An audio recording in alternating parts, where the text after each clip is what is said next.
ನಮಸ್ಕಾರ. ಸಂಕಲ್ಪ ಸುದ್ದಿ ಕಾರ್ಯಕ್ರಮಕ್ಕೆ ತಮ್ಮೆಲ್ಲರಿಗೂ ಆತ್ಮೀಯ ಪ್ರೀತಿಯ ಸ್ವಾಗತ ಹೇಳ್ತಾ ಇರೋದು ನಾನು ಅನುಷಾ. ಮೊದಲನೇ ಬಾರಿ ನಮ್ಮ ಚಾನೆಲ್ ವೀಕ್ಷಿಸ್ತಿದ್ದೀರಾ ಅಂತಂದ್ರೆ ಈಗ ನಮ್ಮ ಚಾನೆಲ್ ನ ಸಬ್ಸ್ಕ್ರೈಬ್ ಮಾಡಿ, ನಮ್ಮ ವಿಡಿಯೋಸ್ ನ ಲೈಕ್ ಮಾಡಿ. ಇನ್ನು ಕಾರ್ಯಕ್ರಮದಲ್ಲಿ ನಮ್ಮ ಜೊತೆಲಿದ್ದಾರೆ ಸ್ಪಿರಿಚುವಲ್ ಗುರು ಡಾಕ್ಟರ್ ವಿಷ್ಣುದತ್ತ ಗುರುಜಿಯವರು. ಗುರುಗಳನ್ನ ಕಾರ್ಯಕ್ರಮಕ್ಕೆ ಬರ್ಮಾಡ್ಕೊಳ್ಳೋಣ. ನಮಸ್ತೆ ಗುರುಗಳೇ, ಕಾರ್ಯಕ್ರಮಕ್ಕೆ ಭಕ್ತಿಯ ಸ್ವಾಗತ. ಒಳಿತಾಗ್ಲಿ. ಶನಿ ಅಂದ್ರೇನೆ ಒಂದ್ ರೀತಿಯಾಗಿರುವಂತ ಭಯ. ಅದರಲ್ಲೂ ಶನಿ ಬದಲಾಗ್ತಾ ಇದೆ ಅಂತ ಕೇಳ್ಬಿಟ್ರೆ ಪ್ರತಿಯೊಬ್ಬರಿಗೂ ಕೂಡ ಆತಂಕಕ್ಕೆ ಒಳಗಾಗಿದ್ದಾರೆ. ನಮ್ಗೆ ಯಾವ ರೀತಿಯಾಗಿರುವಂತ ಫಲಗಳಿರುತ್ತೆ, ಶನಿ ಬದಲಾವಣೆಯಿಂದ ಮತ್ತೇನಾದ್ರೂ ಕೆಡಕುಗಳಾಗತ್ತಾ ಅಥವಾ ಒಳಿತನ್ನ ಕಾಣ್ಬೋದಾ ಅಂತ. ಈ ಕುಂಭ ರಾಶಿಯಿಂದ ಮೀನ ರಾಶಿಗೆ ಶನಿ ಬದಲಾಗ್ತಾ ಇರೋದು ಯಾವ ರೀತಿಯಾಗಿರುವಂತ ಪ್ರಭಾವ ರಾಶಿಗಳ ಮೇಲೆ ಬೀರ್ತಾ ಇದೆ ಗುರುಗಳೇ? ಇದನ್ನ ನಾವ್ ಯಾವ ರೀತಿ ಕನ್ಸಿಡರ್ ಮಾಡ್ಬೇಕಾಗತ್ತೆ, ಇದ್ರ ಬಗ್ಗೆ ತಿಳಿಸ್ಕೊಡಿ. ಓಂ ವಿಶ್ವಸ್ಮೈ ನಮಃ. ನನ್ನ ಪ್ರೀತಿಯ ಬಂಧುಗಳೇ, ನಮ ಸೂರ್ಯಾಯ ಚಂದ್ರಾಯ ಮಂಗಳಾಯ ಬುಧಾಯ ಚ ಗುರು ಶುಕ್ರ ಶನಿಭ್ಯಶ್ಚ ರಾಹುವೇ ಕೇತುವೆ ನಮಃ. ತಮ್ಮ ಬದುಕಿಗೆ ನಾವು ಸಾಮಾನ್ಯವಾಗಿ ಅಳವಡಿಸ್ಕೊಳ್ತಕ್ಕಂತಹದ್ದು ಏನಾದರೂ ಇತ್ತು ಅಂತಂದ್ರೆ ಒಳ್ಳೆಯದನ್ನ ಆಯ್ಕೆ ಮಾಡ್ಕೊಳ್ತೀವಿ, ಕೆಟ್ಟದ್ದನ್ನ ನಮ್ಮ ಗಮನಕ್ಕೆ ಬಾರದಾಗೆ ನೋಡ್ಕೊಳ್ಳೋಂಥ ಪ್ರಯತ್ನವನ್ನ ನಾವು ಮಾಡುತ್ತೇವೆ. ಆದರೂ ಕೂಡ ಗೊತ್ತಿಲ್ಲ, ಈ ಹಗಲು ರಾತ್ರಿಗಳಿದ್ದ ಹಾಗೇನೆ ಈ ಸುಖ ದುಃಖಗಳು, ಲಾಭ ನಷ್ಟಗಳು ಮನುಷ್ಯನನ್ನ ಬಿಟ್ಟು ಹೋಗೋದೇ ಇಲ್ಲ. ಈಗ ಬರ್ತಾ ಇರತಕ್ಕಂತಹದ್ದು ನಮ್ಮ ಕಣ್ಮುಂದೆ ಗೋಚರ ಆಗುವಂಥದ್ದು ಅತ್ಯಂತ ಸರ್ವವಿಧದ ಮಂಗಳವನ್ನ, ಶ್ರೇಯಸ್ಸನ್ನ ಉಂಟು ಮಾಡತಕ್ಕಂತಹ ಶನೈಶ್ಚರ ಮಹಾನುಭಾವ ತನ್ನ ಸ್ಥಾನವನ್ನ ಬದಲಿಸ್ತಾ ಇದ್ದಾನೆ. ಹೇಗೆ ನಮಗೊಂದು ಪ್ರಮೋಷನ್ ಸಿಕ್ಕಿದ್ರೆ ಮುಂದಿನ ಹಂತಕ್ಕೆ ಹೋಗ್ತೇವೆಯೋ, ಹೇಗೆ ನಾವು ಈ ಒಂದು ಬಾಲ್ಯದಿಂದ ಯೌವನಕ್ಕೆ ಕಾಲಿಡುತ್ತೇವೆಯೋ, ಯೌವನದಿಂದ ಕೌಮಾರಕ್ಕೆ, ಕೌಮಾರದ ವೃದ್ಧಾಪ್ಯಕ್ಕೆ ಈ ಸ್ತರಗಳಲ್ಲಿ ನಮಗೆ ಅಂತರ ಕಾಣ್ತಾ ಇರುತ್ತೋ, ಮಾನವನ ಬದುಕಿನಲ್ಲೂ ಕೂಡ ಸಿಹಿ ಕಹಿ ಘಟನೆಗಳಿಗೆ ನಾವು ಹಾಕ್ಲೇಬೇಕು ನಮ್ಮ ಸಹಿ ಕೂಡ.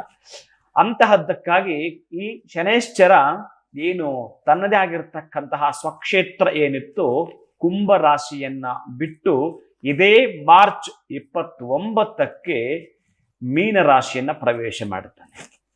ಮೀನರಾಶಿಯನ್ನ ಪ್ರವೇಶ ಮಾಡಿದಾಗ ಬಹುಶಃ ಈಗ ನೀವು ಚೆನ್ನಾಗಿ ಗಮನಿಸಲೇಬೇಕಾಗಿರತಕ್ಕಂತಹದ್ದು 2.5 ವರ್ಷಗಳ ಕಾಲ ಯಾರ್ಯಾರಿಗೆ ಏನೇನು ಆಗಿತ್ತೋ, ಇನ್ನು 2.5 ವರ್ಷಗಳ ಕಾಲ ಏನ್ ಆಗ್ಬೇಕಾಗಿತ್ತೋ ಇವೆರಡನ್ನೂ ಕೂಡ ತುಲನೆ ಮಾಡತಕ್ಕಂತಹ ಸುಸಮಯ, ಸುವೇಳೆ, ಸುಲಗ್ನ, ಸುಮುಹೂರ್ತ ನಮ್ಮದಾಗಿರ್ತಕ್ಕಂತಹದ್ದು. ಯಾರಿಗೆ ಈ 2.5 ವರ್ಷಗಳ ಕಾಲ ಮಲ್ಲಿಗೆಯ ಹಾಸಿಗೆ ಆಗಿತ್ತೋ, ಕೆಲವರಿಗೆ ಮಲ್ಲಿಗೆ ಅಂತೂ ಇತ್ತು, ಯಾಕೋ ಅದರಿಂದ ಪರಿಮಳ ಬರಲಿಲ್ಲ ಅಂತಕ್ಕಂತಹದ್ದು ಇರುತ್ತೆ. ಒಂದಷ್ಟು ಖುಷಿ ಇತ್ತು, ಸಂತೋಷವನ್ನ ನಾವು ವೆಲ್ಕಮ್ ಮಾಡ್ಕೊಳ್ಳೋ ಒಳಗಡೆನೆ ಸ್ವಲ್ಪ ಅಲ್ಲಿಗಲ್ಲಿಗೆ ನಮಗೆ ಒಂದು ಕಷ್ಟಗಳು ಕಾಣಿಸ್ಕೊಳ್ತಾ 6ಕ್ಕೆ ಹತ್ತಲಿಲ್ಲ, 3ಕ್ಕೆ ಇಳಿಲ್ಲ, ಹೇಗೋ ಮಧ್ಯದಲ್ಲಿ ಬ್ಯಾಲೆನ್ಸ್ ಮಾಡ್ಬಿಡ್ತಾರೆ ನಮ್ಮ ಜೀವನ ಅಂತ ಹೇಳಿ ಯಾರು ಅಂದುಕೊಂಡಿದ್ರು ಅವರಿಗೂ ನಂತರ ಸಂಪೂರ್ಣವಾಗಿ ಹೆಪ್ಪುಗಟ್ಟಿದ ಕಪ್ಪು ರಾತ್ರಿಗಳೇ ನನ್ನ ಬದುಕಿನಲ್ಲಿ ಆವರಿಸಿಕೊಂಡಿದ್ವು. ಇಲ್ಲಿ ತನಕ ನಾನು ಏನು ಮಾಡ್ಲಿಕ್ಕೆ ಆಗ್ಲಿಲ್ಲ. ಬಹುಶಃ ಪ್ರತಿನಿತ್ಯವೂ ಕೂಡ ಒಂದೊಂದಷ್ಟು ನನ್ನ ಆಯುಸ್ಸು ಕಳೆದೇ ಹೋಯ್ತು, ಏನು ಮಾಡ್ಲಿಕ್ಕೆ ಆಗ್ಲಿಲ್ಲ. ಬರೀ ವೇದನೆಗಳು ಬಿಟ್ರೆ ನನ್ನ ಬದುಕಲ್ಲಿ ಸಾಧನೆಗಳ ವೆಲ್ಕಮ್ ಆಗ್ಲೇ ಇಲ್ಲ ಅಂತ ಯಾರೆಲ್ಲ ಕೂಡ ನೊಂದುಕೊಳ್ತಾ ಇದ್ರು, ಅವರಿಗೂ ಕೂಡ ಇನ್ನು 2.5 ವರ್ಷ ಅತ್ಯಂತ ಅದ್ವಿತೀಯವಾಗಿರತಕ್ಕಂತಹ ದಿನಗಳು ಬರ್ತಿದ್ದೇವೆ.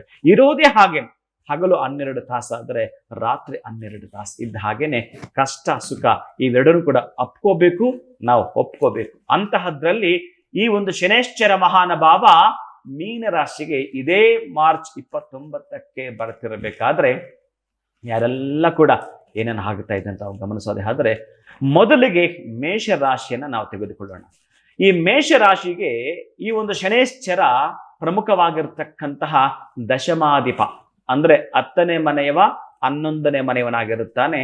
ಅಂದ್ರೆ ಅಲ್ಲಿರ್ತಕ್ಕಂತಹ ಭಾವಗಳು ಏನಂತ ತಿಳಿಸಿಕೊಡುತ್ತವೆ ಅಂತಕ್ಕಂಥ 10ನೇ ಮನೆಗೆ ಸಂಬಂಧಪಟ್ಟ ಏನು ಅವನು ಉದ್ಯೋಗ ಮಾಡ್ತಾ ಇದ್ನೋ, ಯಾವ ರೀತಿಯಾಗಿ ಉದ್ಯೋಗದಲ್ಲಿ ಸಕ್ಸಸ್ ಕಂಡಿದ್ನೋ, ಅಥವಾ ಅಲ್ಲಿರ್ತಕ್ಕಂಥ ಏನಾದ್ರೂ ಕೂಡ ನಷ್ಟವೇ ಹೊಂದಿದ್ನ, ಇನ್ನು ಲಾಭಾಧಿಪತಿ ಆಗಿರ್ತಕ್ಕಂಥವನು ಮೇಷರಾಶಿಗೆ ಶನೈಶ್ಚರನಾಗಿರ್ತಾನೆ. ಅಂತವ ಈ 12 ರಾಶಿಗಳಲ್ಲಿ ಕೊನೆಯದಾಗಿರ್ತಕ್ಕಂತಹದ್ದು ಈ ಒಂದು ಮೀನ ರಾಶಿ. ಅದೇ ಮೇಷರಾಶಿಯವರಿಗೆ ವ್ಯಯಸ್ಥಾನವಾಗ್ತಕ್ಕಂತಹದ್ದು. ಅಂತಹ 12ನೇ ಮನೆಗೆ ಬಂದಾಗ ಇಷ್ಟು ವರ್ಷಗಳ ಕಾಲ ಮೇಷರಾಶಿಯವರಿಗೆ 7.5 ಇರಲಿಲ್ಲ, ಇದೀಗ 7.5 ಪ್ರಾರಂಭವಾಗ್ತಕ್ಕಂತಹದ್ದು ಮೇಷರಾಶಿಯವರಿಗೆ. ಚೆನ್ನಾಗಿ ನೀವು ಗಮನ ಇಟ್ಟು ಕೇಳಬೇಕು. ಇದೊಂದು ವಿಜ್ಞಾನ. ಈ ವಿಜ್ಞಾನ ಅಂತಂದ್ರೆ ನಮ್ಮ ಬದುಕಿನಲ್ಲಿ ಏನೆಲ್ಲ ಕೂಡ ಆಯ್ದುಕೊಳ್ಳಬೇಕು ಪ್ರಖರವಾಗಿ ನಿಖರವಾಗಿ ಗೊತ್ತು ಮಾಡ್ಕೊಳ್ಳಿಕ್ಕಿರತಕ್ಕಂಥ ಒಂದು ಸಬ್ಜೆಕ್ಟ್. ಸೈನ್ಸ್, ಮ್ಯಾಥ್ಸ್, ಸೋಷಿಯಲ್ ಇದ್ದಾಗೆ ಈ ಜ್ಯೋತಿಷವು ಕೂಡ ಒಂದು ಸಬ್ಜೆಕ್ಟ್ ನಮ್ಮ ಬದುಕಿಗೆ ಅಳವಡಿಸಿಕೊಂಡಾಗ ಆಸ್ತಿಕರಾಗಿರಬಹುದು, ನಾಸ್ತಿಕರಾಗಿರಬಹುದು, ಅವನ ಕೃಪೆ ಇಬ್ಬರಿಗೂ ಇದ್ದೇ ಇರುತ್ತೆ. ಆದ್ರೆ ಅವನ ಕೃಪೆಯನ್ನು ನಾವು ಹೇಗೆ ವೆಲ್ಕಮ್ ಮಾಡ್ತೀವೋ ಆಗಿರುತ್ತೆ. ಗುಡ್ ಆರ್ ಬ್ಯಾಡ್ ಎರಡೂ ನಡೆಯುತ್ತೆ. ನಾವು ಗುಡ್ಗೆ ವೆಲ್ಕಮ್ ಹೇಳ್ಬೇಕು ಅಂತಂದ್ರೆ ಈ ಮೇಷರಾಶಿಯವರೆಗೆ ಏನ್ 12ನೇ ಮನೆಗೆ ಬರ್ತಾನೆ 7.5 ವರ್ಷಗಳು ಅವನದ್ದು ಅಂತಿದ್ದಾಗ ನಾವು ದೂಷಿಸಬಾರ್ದಂತ. ಇದು ಚೆನ್ನಾಗಿ ನೆನಪಿಟ್ಕೊಳ್ಳಿ. ಏನೆಲ್ಲ ಕೂಡ ಹೇಳುತ್ತಂತಂದ್ರೆ ನಮಗೊಂದು ಪುರಾಣದ ಪ್ರಕಾರ ಶನೇಶ್ಚರ ಅನ್ನುವವ ನಿಮಗೆ ನ್ಯಾಯವನ್ನ ಒದಗಿಸಲಿಕ್ಕೆ ಬರುತ್ತಾನೆ. ನಿಮಗೆಲ್ಲೋ ಒಂದು ಕಡೆ ಅನ್ಯಾಯ ಆಗ್ತಾ ಇದೆ, ಆಗೇನ್ ಮಾಡ್ತೀರಿ? ನ್ಯಾಯ ಬೇಕು ನಿಮಗೆ. ಅದಕ್ಕಾಗಿ ಅವ ನಿಮ್ಮವರು ಯಾರು, ನಿಮ್ಮ ಸಂಬಂಧಿಕರು ಯಾರು, ನಿಮ್ಮ ಸ್ನೇಹಿತರು ಯಾರು, ನಿಮ್ಮ ಮಕ್ಕಳಲ್ಲೂ ಕೂಡ ನಿಮ್ಮ ಮಕ್ಕಳಾಗಿ ಇದಾರ ಅವರು, ಅಥವಾ ಮಕ್ಕಳೇ ಶತ್ರುಗಳಾಗ್ಬಿಟ್ರ, ಮನೆಯವರೇ ನಮಗೆ ಎನಿಮೀಸ್ ಕಾಣಿಸ್ಕೊಂಡ್ರ, ಹೇಗಿದೆ ಅಂತಕ್ಕಂಥದ್ದನ್ನ ಪಾಠವಾಗಿ ಕಲಿಸ್ತಾನೆ. ಅದರಿಂದ ನಾವೇನು ಅಂತಂದ್ರೆ ಪ್ರತಿ ಹೆಜ್ಜೆಗೂ ಕೂಡ ಪರೀಕ್ಷೆಯನ್ನು ಹೊಡ್ಡುತ್ತಾ ಪಾಠ ಕಲಿಸ್ತಾನೆ. ಅದಕ್ಕಾಗಿ ಶನೇಶ್ಚರ ಬಂದಿರತಕ್ಕಂತಹದ್ದು ಇನ್ಯಾರು ಕೂಡ ದೂಷಣೆ ಮಾಡ್ಲಿಕ್ಕಲ್ಲ, ಆದರೆ ಅದಕ್ಕೆ ಸಂಬಂಧಪಟ್ಟಾಗಿರತಕ್ಕಂತಹದ್ದು ಪರಿಹಾರ ಖಂಡಿತ ಇದ್ದೇ ಇರುತ್ತೆ. ಈ ಬೀಗ ಒಂದೇ ಸೃಷ್ಟಿ ಆಗ್ಲಿಲ್ಲ, ಆ ರೆಡಿ ಮಾಡಿದವ, ಅದನ್ನು ಸಿದ್ಧತೆ ಮಾಡಿದವ ಬೀಗ ಒಂದೇ ರೆಡಿ ಮಾಡಲಿಲ್ಲ, ಅದಕ್ಕೆ ಕೀನು ಕೂಡ ರೆಡಿ ಮಾಡಿರ್ತಾನೆ. ಈ ಸಮಸ್ಯೆಗಳು ಅಂತ ಇದ್ದಾಗ ಅದರ ಜೊತೆಗೆ ಪರಿಹಾರ ಅಂತ ಬಂದಿರುತ್ತೆ.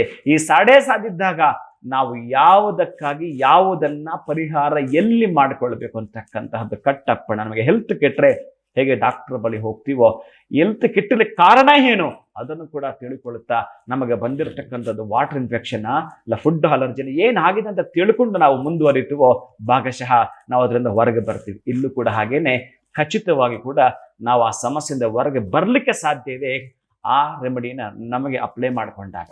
ಅದಕ್ಕಾಗಿ ಮೇಷರಾಶಿಯವರಿಗೆ 12ನೇ ಮನೆಗೆ ಬರ್ತಾನೆ ಈ ಒಂದು ಶನೇಶ್ಚರ. ಏನೆಲ್ಲ ನಡೀಬಹುದು ಅಂತಂದ್ರೆ, ಬಹುಶಃ ನೀವಿಷ್ಟು ದಿನಗಳ ಕಾಲ ಏನು ಹಣವನ್ನ ಸಂಪಾದನೆ ಮಾಡಿದಿರಿ, ಆಸ್ತಿಯನ್ನ ಸಂಪಾದನೆ ಮಾಡಿದಿರಿ, ಸ್ನೇಹಿತರನ್ನ ಸಂಪಾದನೆ ಮಾಡಿದಿರಿ, ಬಂಧು ಬಳಗವನ್ನ, ಹೆಸರು, ಕೀರ್ತಿ, ಪ್ರತಿಷ್ಠೆ, ಘನತೆ, ಗೌರವ ಇವೆಲ್ಲ ಕೂಡ ನಿಮ್ಮದಾಗಿರ್ತಕ್ಕಂತಹದ್ದು ಪಟಾಲಂ ಒಳಗಡೆ ಇಟ್ಕೊಂಡಿದ್ರಿ, ನಿಮ್ಮ ಕಾಂಪೌಂಡ್ ಒಳಗಡೆ ಇರಿಸ್ಕೊಂಡಿದ್ರಿ.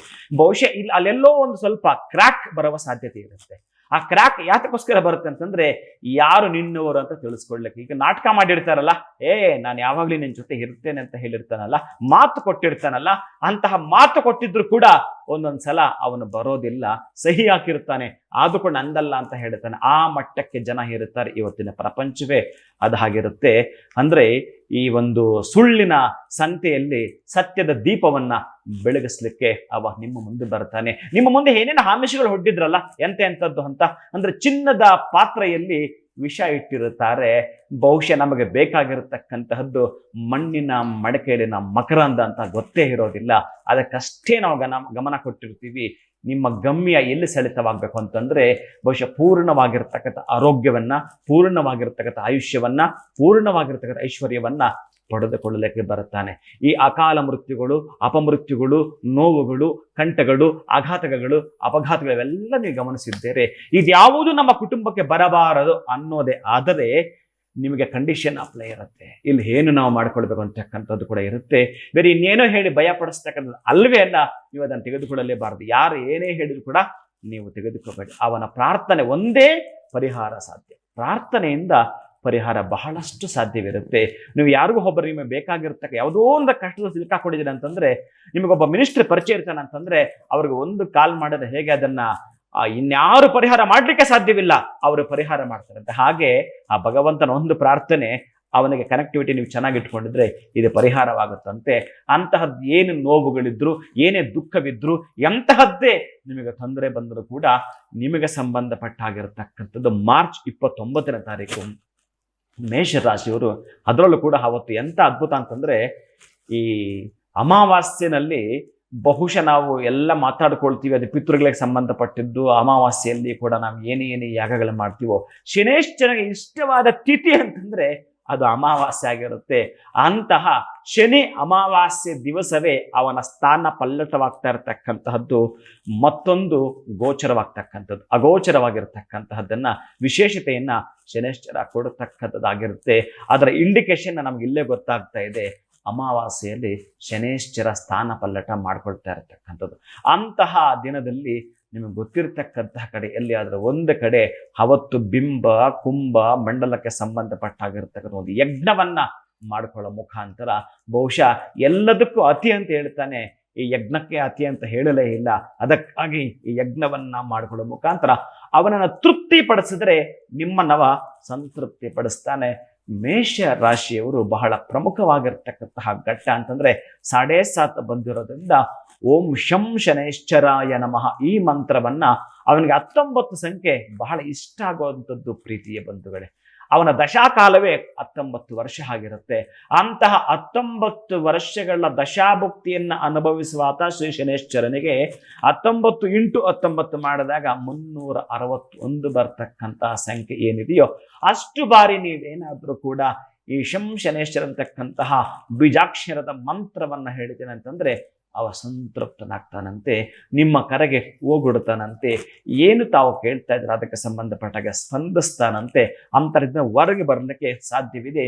ಆದರೆ ಚೆನ್ನಾಗಿ ಜ್ಞಾಪಕ ಇರಲಿ, ನಿಮ್ಮಿಂದ ಸಾಲ ಮಾಡಿಸ್ತಾನೆ, ನಿಮ್ಮಿಂದ ಧನಹಾನಿ ಮಾಡಿಸ್ತಾನೆ, ನಿಮ್ಮಿಂದ ಎಲ್ಲೋ ಒಂದು ಕಡೆ ಬಹಳ ಪ್ರಮುಖವಾಗಿದ್ದ ಘಟ್ಟ ಮಾನಹಾನಿಯನ್ನ ಮಾಡಿಸ್ತಾನೆ, ಪ್ರಾಣಹಾನಿ ಮಾಡೋದ ಸಂಭವ ಬರುತ್ತೆ. ಅಲ್ಲಿ ಯಾವುದು ಕೂಡ ತೊಂದರೆ ಆಗೋದಿಲ್ಲ. ಎಚ್ಚೆತ್ಕೊಳ್ತಕ್ಕಂತಹದ್ದು 12ನೇ ಮನೆಗೆ ಬಂದಾಗ ಹೆಚ್ಚಿಗೆ ನೀವು ಇಷ್ಟು ದಿವಸ ದುಡಿದಿದ್ರಲ್ಲ ಅವೆಲ್ಲ ಕೂಡ ಖರ್ಚಾಗ್ತಕ್ಕಂತಹದ್ದು ಕಾಣಿಸ್ಕೊಳ್ಳುತ್ತೆ.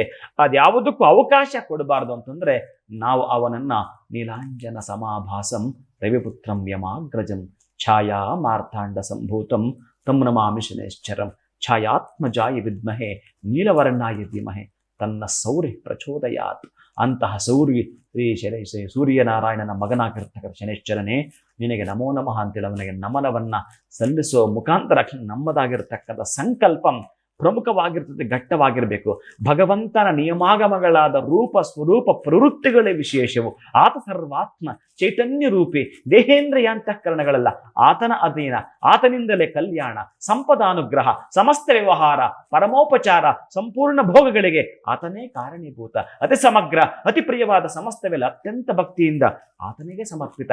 ಸಕಲ ಸಂರಕ್ಷಕ, ಸಮಸ್ತ ಯೋಗಕ್ಷೇಮಕಾರಕ, ಪ್ರೀತಿದಾಯಕನಾದ ಆ ಭಗವನ್ನಿಯಾಮಕನಾಗಿರ್ತ ಶನೇಶ್ವರನ್ನೇ ಅರ್ಚಿಸೋಣ, ಆರಾಧಿಸೋಣ, ಧ್ಯಾನಿಸೋಣ. ಎಲ್ಲರೂ ಕೂಡ ಒಳಿತಾಗಲಿ. ಖಂಡಿತವಾಗ್ಲೂ ಗುರುಗಳೇ, ಶನಿ ಬದಲಾವಣೆಯಿಂದ ಭಯ ಪಡುವಂಥದ್ದು ಬೇಡ, ಆತಂಕಕ್ಕೆ ಒಳಗಾಗುವಂಥದ್ದು ಬೇಡ, ಯಾವ ರೀತಿ ಇರುತ್ತೆ ಫಲಾನುಫಲಗಳು ಅನ್ನೋದ್ರ ಬಗ್ಗೆ ತಿಳಿಸ್ಕೊಟ್ರಿ. ತಮ್ಮ ಸಾರಥ್ಯದಲ್ಲಿ ಏನಾದ್ರೂ ವಿಶೇಷವಾಗಿರುವಂತಹ ಕಾರ್ಯಕ್ರಮಗಳನ್ನ ಹಮ್ಮಿಕೊಂಡಿದ್ದೀರಾ, ಅದರಲ್ಲಿ ನಾವು ಪಾಲ್ಗೊಳ್ಬಹುದಾ? ಇದ್ರ ಬಗ್ಗೆ ತಿಳಿಸಿ ಗುರುಗಳೇ. ಅವತ್ತೇನು ಅಂತಂದ್ರೆ 2.5 ವರ್ಷಕ್ಕೊಮ್ಮೆ ನಡೀತಾ ಇರತಕ್ಕಂತಹದ್ದು ಅದೊಂದು ಎಕ್ಸ್ಪರಿಮೆಂಟ್. ಬಹಳ ವರ್ಷಗಳಿಂದ ಮಾಡಿಕೊಂಡು ಬಂದಿರತಕ್ಕಂತಹ ಒಂದು ಮಂತ್ರಶಕ್ತಿ, ಅದೊಂದು ಅನುಭವ ವೇದ್ಯವಾಗ್ತಕ್ಕಂಥದ್ದು. ಅನುಭವದ ಸಿದ್ಧಿಯ ಮಂತ್ರ ಅನೇಕರಿಗೆ ಬಹುಶಃ ಈ 7.5 ಅಂತ ಬಂದಾಗ ಯಾರಿಗೆಲ್ಲ ಕೂಡ ಉಪದೇಶವಾಗಿರುತ್ತೋ ಆ ಮಂತ್ರಕ್ಕೆ ಸಂಬಂಧಪಟ್ಟಾಗಿರ್ತಕ್ಕಂಥ ಉಪದೇಶದೊಂದಿಗೆ ಯಜ್ಞ 108 ಹೋಮಕುಂಡಗಳ ಶ್ರೀ ಶನೇಶ್ವರ ಮಹಾಯಾಗ ವಿತ್ ಹನುಮ ಮತ್ತು ಶನೇಶ್ವರ ಎಲ್ಲಿ ಹನುಮನ ಪ್ರಾರ್ಥನೆ ಇರುತ್ತೋ ಅಲ್ಲಿ ಶನೇಶ್ವರ ಬಾಧಿಸೋದಿಲ್ಲ ಅಂತ ಹೇಳ್ತಾನೆ. ಅಂತಹದ್ದಕ್ಕಾಗಿ 108 ಹೋಮಕುಂಡಗಳ ಯಾಗ ನಡೆಯುತ್ತೆ. ಅಲ್ಲಿ ಪ್ರೀತಿಯ ಭಕ್ತಾದಿಗಳು ಭಾಗವಹಿಸಬಹುದು. ಖಂಡಿತವಾಗ್ಲೂ ಗುರುಗಳೇ, ಕಾರ್ಯಕ್ರಮದಲ್ಲಿ ಇಷ್ಟೆಲ್ಲ ಮಾಹಿತಿ ನೀಡಿದ್ದಕ್ಕೆ ತಮಗೆ ಧನ್ಯವಾದಗಳು. ಹರೇ ಶ್ರೀನಿವಾಸ. ಇನ್ನು ಮೇಷ ರಾಶಿಯವರಿಗೆ ಶನಿ ಬದಲಾವಣೆಯಿಂದ ಯಾವ ರೀತಿಯಾಗಿರುವಂತಹ ಫಲಾನುಫಲಗಳಿರುತ್ತೆ ಅನ್ನೋದ್ರ ಬಗ್ಗೆ ನಮಗೆ ಗುರುಗಳು ತಿಳಿಸ್ಕೊಟ್ರು. ಜೊತೆಗೆ ಮಾರ್ಚ್ 29ನೇ ತಾರೀಕು ಶನಿ ಬದಲಾವಣೆ ಆಗ್ತಾ ಇರೋದ್ರಿಂದ ಶನೀಶ್ವರ ಹೋಮದ ಕಾರ್ಯಕ್ರಮದ ಕುರಿತಾಗಿ ಕೂಡ ತಿಳಿಸ್ಕೊಟ್ಟಿದ್ದಾರೆ. ಇದರಲ್ಲಿ ನೀವು ಕೂಡ ನೇರವಾಗಿ ಭಾಗವಹಿಸಿ ಅಂತ ಹೇಳ್ತಾ ವಿಡಿಯೋನ ಮುಗಿಸುವಂತಹ ಸಮಯ ಆಗಿದೆ. ನಮಸ್ಕಾರ.